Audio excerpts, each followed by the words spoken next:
Plants are often peripheral elements in most people's surroundings, decorations that may seem pretty or interesting and merit only occasional attention. This cell's dead, this one's dead. We got some absolutely guaranteed. For University of Arizona professor Martha Haas, however, plants are spectacular biological wonders, breathtaking in their complexity and never-ending in opportunities for discovery. Martha Haas has been a plant pathologist since the 1980s. The profession tries to understand how plant diseases occur and how plants defend themselves. Valuable knowledge and efforts to produce healthier crops without resorting to using toxins. I stutter when I talk about plant diseases, which is probably all you really need to know about my passion. I just feel that, with the impact that we have on the planet, we need to do a better job of fostering healthy environment instead of just going in and bulldozing over and doing whatever we want to do.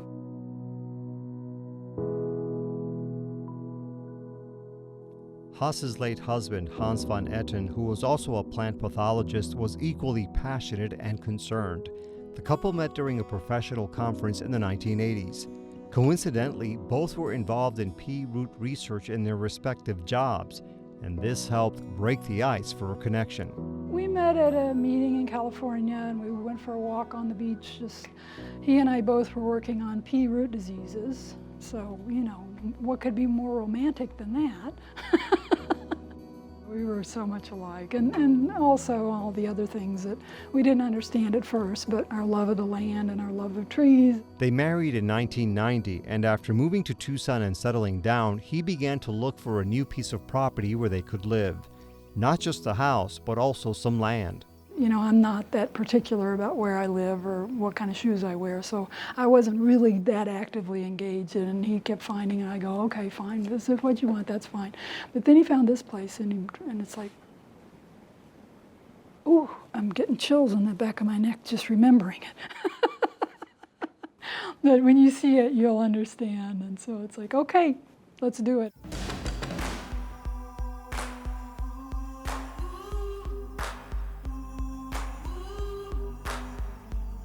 This is the area that so inspired the couple almost 20 years ago. After purchasing their first lot, they bought some more. It's 65.38 acres. Hans always said 65, being all modest, and I would correct him and say it's 65.3, honey.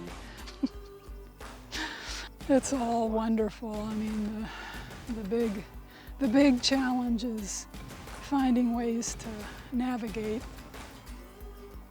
desert magic. Like I said, I've studied in excruciating detail how root systems of plants work my whole career, 30 years, and I still don't know how these guys do it. It's amazing.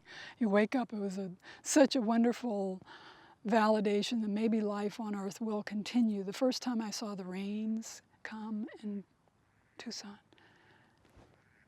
and 15 minutes later, everything was green.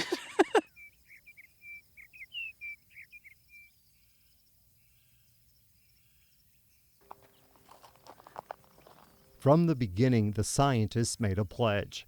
In their will, they would donate their land southwest of downtown Tucson to Pima County's Tucson Mountain Park, which was established in 1929 and is adjacent to their property. No more houses on their 60-plus acres. Trees, hills, rocks, and their inhabitants will be safe. They look so ferocious and grouchy, and then they make the most beautiful flowers.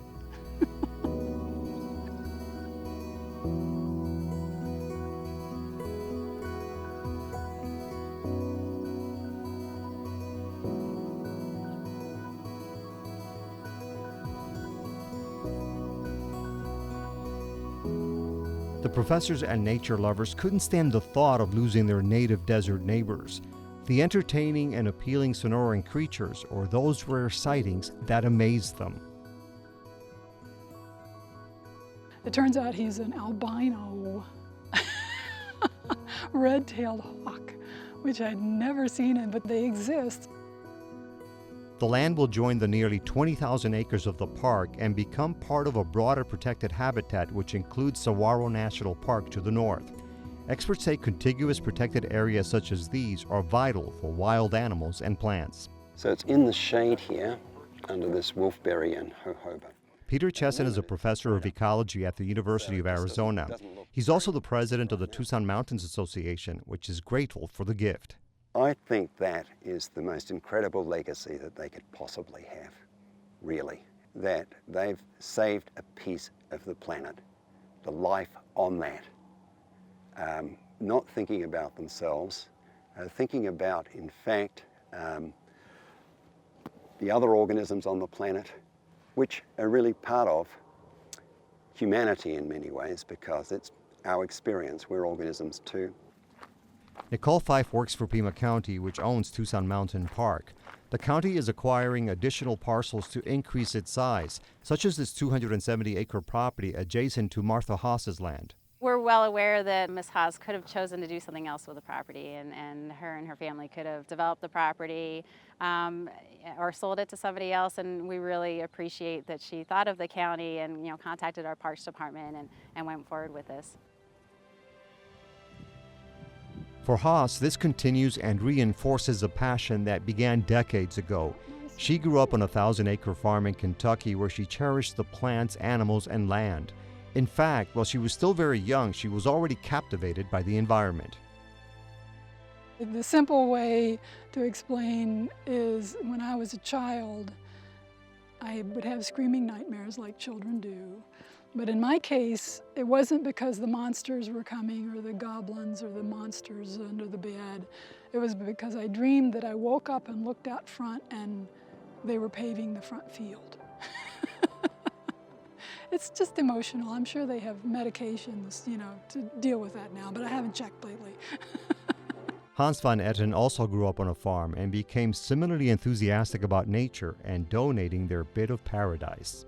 We definitely both had wanted to do it, and I wish he could be here. That's the biggest thing I would say, is that, because first of all, he would have done all the talking and I could have just, but no, I'm very, very happy, because it's like I said, he was one of the special ones for sure, and he really cared about this place.